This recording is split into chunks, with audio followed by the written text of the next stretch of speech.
High school teachers of Reddit, what is the one thing that you want your students to know that you'd never tell them in person? I can see who you have a crush on in the classroom. I taught after school care / summer school for a year and I want so badly to tell them that. 1. Now is a great time to find out who they are and to stop parroting what they hear other people say. 2. Stop trying so hard to make Jamie like you and be your friend, because even though you and Jamie have been friends since pre-K, people growing apart is normal and Jamie is a manipulative minge muffin. 3. I kept Owen and other troublemakers close to me in class because giving them just a little positive attention was infinitely preferable to giving them all of my attention in a negative light. Plus, maybe they just needed someone to listen and give them one-on-one, which I'm happy to do. 4.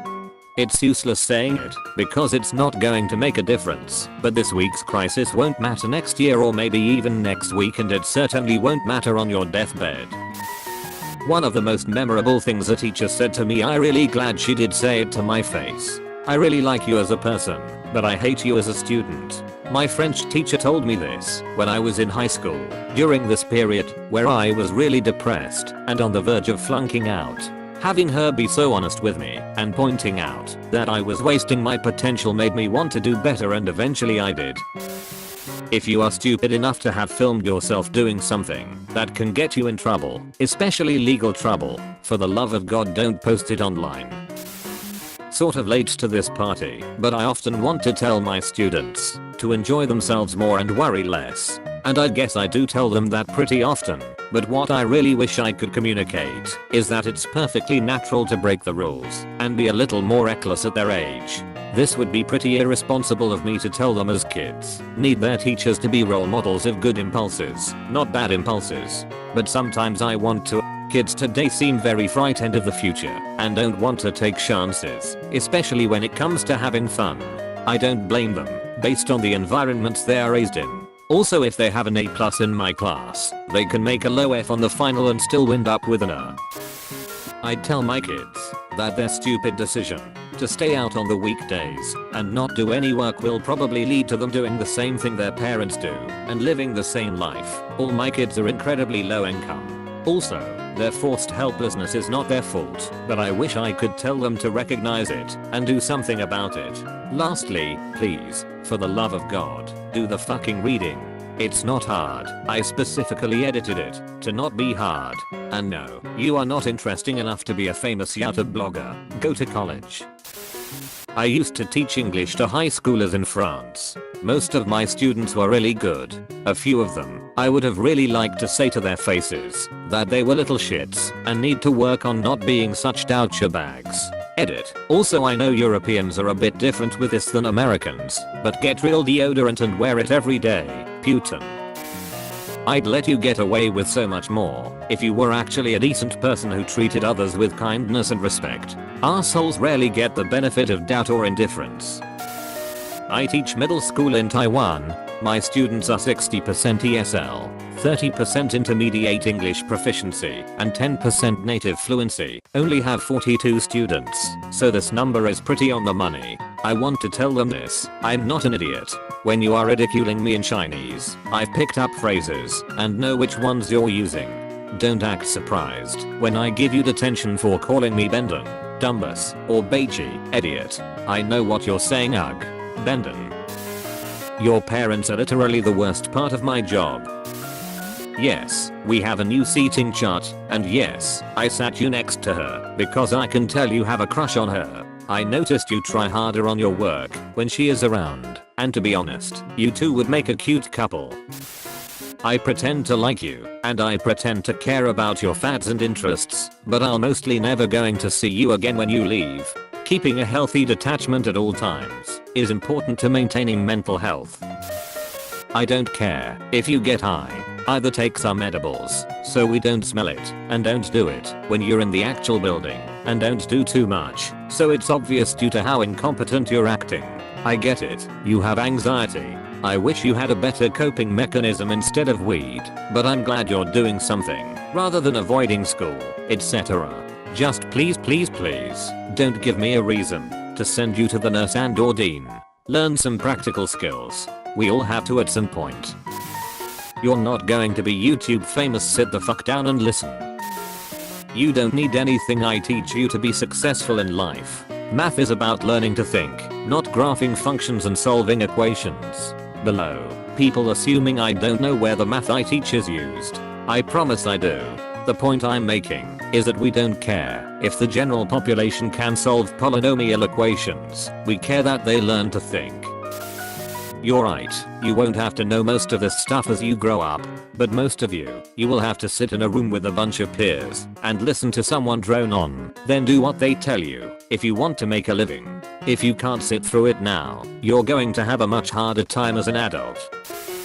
Stop wearing your furry tail. Everyone is uncomfortable. I'm not saying I liked fights in my classroom. I'm just saying I might have taken a little longer to react when the jerk student/bully was finally getting what was long overdue. Also, thank you to my students who would have my back when they'd kindly remind the class that I exist. Hey, yeah, you motherfuckers, shut the fuck up. Mr. Is Triniteach. I had to look a little disappointed, but I appreciate you, and I thank you for being my voice. Trying hard is necessary, but not sufficient for most accomplishments. Intelligence is necessary, but not sufficient for most accomplishments. I can't tell the sweet, hard-working but unintelligent kid he won't be a doctor. I can't tell the smart but lazy asshole he won't be a doctor. Both end up in my remedial class and blame being in remedial class on mean teachers labeling them. I appreciate childhood is the time for dreams, but it means people make terrible decisions when they don't understand that we just put them at the highest level we think they can pass. We don't know why they are years behind their peers, just that they are. I try to see potential and inspire kids to try their best, I really do. But there's not a lot I can do if someone is dedicated to hiding their low intelligence by trying to appear as a lazy asshole instead, or trying to hide their higher intelligence by pretending to be unintelligent to get easier work. You can be unsuccessful at school, but successful in life. I pretend that it is important for you to do well in my subject, but in reality you'll most probably find your niche in life and be reasonably content or hopefully extremely happy. You might hate maths, English, science, but turn out to be the most amazing parent, artist, carpenter, or even a mathematician, playwright, or researcher. You might get the lowest scores in class and end up being the most successful of your peers. I feign annoyance, anger, disappointment. I reluctantly phone your parents, give you detentions, or write up critical reports. I have to. It's my job. If you do well in my subject then that's great, but if you don't then just relax. We can't all be good at everything. Oh, and do you think you hate exams, tests, and homework? Your mild dislike of the work is a mere candle flame compared to the hatred that burns like a million suns that I feel when I have to fucking mark it. If you're nice to me and aren't disruptive, I'll always work the numbers in your favor when it comes time to post grades. Not a teacher, but an evening janitor. Part of my area is where the robotics club gathers and works. You guys are so amazing. I wish you could see what I see. A group of kids who are well mixed in ethnicity and gender working hard together. I never see signs of drama when I walk by. When I look through the windows I can see that you guys are listening to each other and treating each other seriously while also having fun. When you guys leave at night, your room is my favorite room to clean. It's always so clean already, and I get to look at your projects and see what all that elbow grease is doing. It's so encouraging to know that these kids are part of our future. They stay an average of 2 hours after school every day and you can tell it's not forced. They are so enthusiastic that their energy practically shines into the hallway. I celebrate every time a new award is added to the trophy cabinet in the hall.